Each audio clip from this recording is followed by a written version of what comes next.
your notes from yesterday, we talked about the Battle of Bunker Hill, right?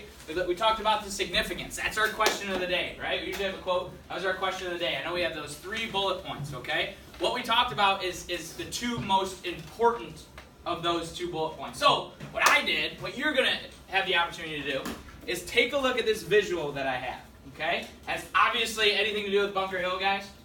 No. Not really, right? So you're going to diagnose my train of thought here. What am I trying to say? There's a point I'm trying to make here that connects with one of those points of significance that we talked about yesterday in the Battle of Bunker Hill. So look back at your notes. You're going to turn and talk for about 30 seconds with your group real quick and try to analyze, like, what do I mean by this? Can we connect this visual to any of those points of legitimacy for the significance of the Battle of Bunker Hill? So turn and talk with your group. Which point am I trying to make here? 1,000.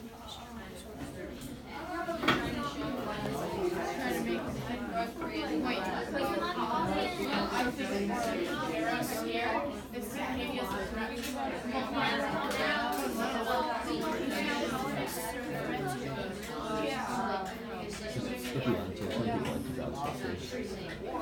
like easier for them to draw a picture rather than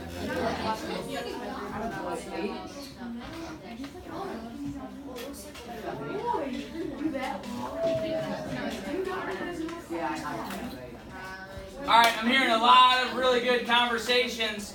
Who thinks they got it? Who thinks that which point I'm trying to make here? Hannah, what do you think? That America is seen as like a big threat to North Korea. Right, we talked about legitimized as a threat. Kyle, you want to add on? Yeah, I think it also means like you started from like nothing, and now look at us, we're with like nuclear missiles, tanks. Right, right. So again, what I'm trying to say here, you guys got it, right? So during Lexington and Concord, right, it was a battle, but it was more of a skirmish to those British, right? It's just those rowdy colonists trying to rile everyone up, right? So this is kind of depicting what, Kim Jong-un here with his not much going on with any nuclear stuff, but then the Battle of Bunker Hill happens, right? And what was so significant about the Battle of Bunker Hill? Yeah, Noah. It legitimized that the colonists were like for real. Right, how did it do that? Because they took out a lot of their soldiers. Yeah, do you remember how many soldiers around they took out, Caleb? Like over 1,000. And how did they do it? How did they take out those soldiers? Yeah. they waited until they could like 10 yards, but until they could see the white of their eyes. See that. Talk more about that. Why did they need to do that? Because the guns back then were not very accurate, and now they were like accurate up to like 10 yards. So they waited until the British got really close, and then they shot with the accelerator. Right. See the whites of their eyes. That's a famous quote. You gonna add something on, Harrison? They also needed to hit them because they didn't have enough supplies and stuff. Correct. Yeah, the supplies were. I think we said something about like 9 bullets, right? The muskets weren't very powerful. The gunpowder, the bullets, everything was not in our favor, right? But what was our strategy? What did we do well in the Battle of Bunker Hill? Why were we successful with the limited amount of guns? Where were we located at? Zania. We had the high ground. Had the high ground. Love it. He's a Fortnite player. Of course he knows that. Also, during North Korean marches, they stopped putting in like nuclear power stuff. Yeah, that's from a little while ago. So you caught that. You got me. So that's what we were trying to convey. You guys did a great job with that. Again, the colonists were now posed a legitimate threat to the British. Right? The British now see that, oh my gosh, 1,000 people were just taken out. This isn't really a revolt anymore, right? It's turning into something else. So that's a big thing. So the second thing we'll do, same thing, turn and talk. There's one more point. Take a look at your notes, turn and talk with your table and see what I'm trying to say here. How can we connect these images to one of those points of significance? Take about 30 seconds, Kyle.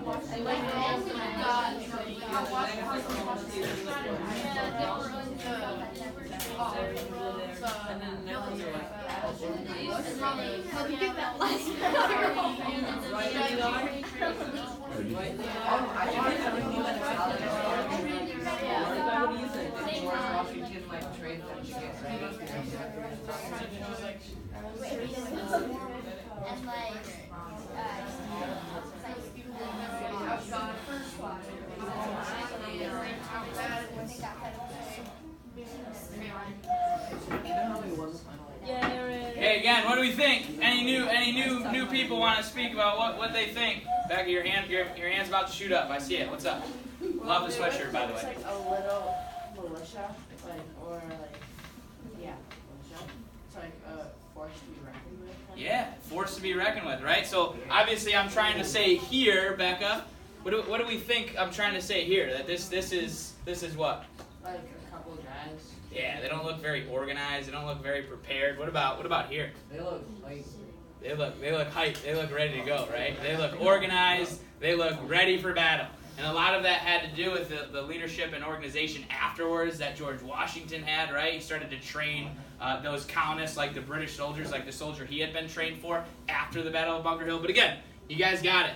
It created a war. It's not just a revolt anymore, okay? It was such a bloody battle. It was such a violent battle. There was no chance for peace.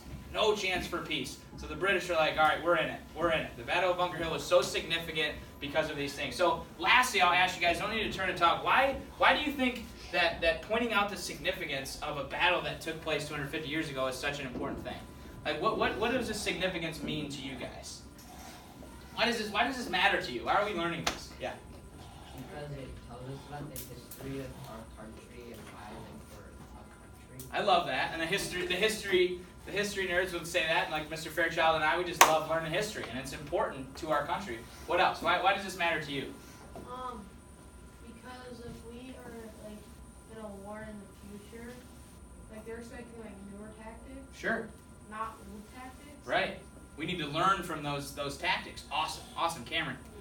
The significant thing is that it was like the start of like how it all unraveled. Correct. I like that too. So my big thing is with this, when you think about what these colonists did, they were inspired, they were prepared, they were organized, and they made change, right? They were inspired to do something, they were prepared to do it, and then they got really organized and they created change. Do you think stuff like that goes on today?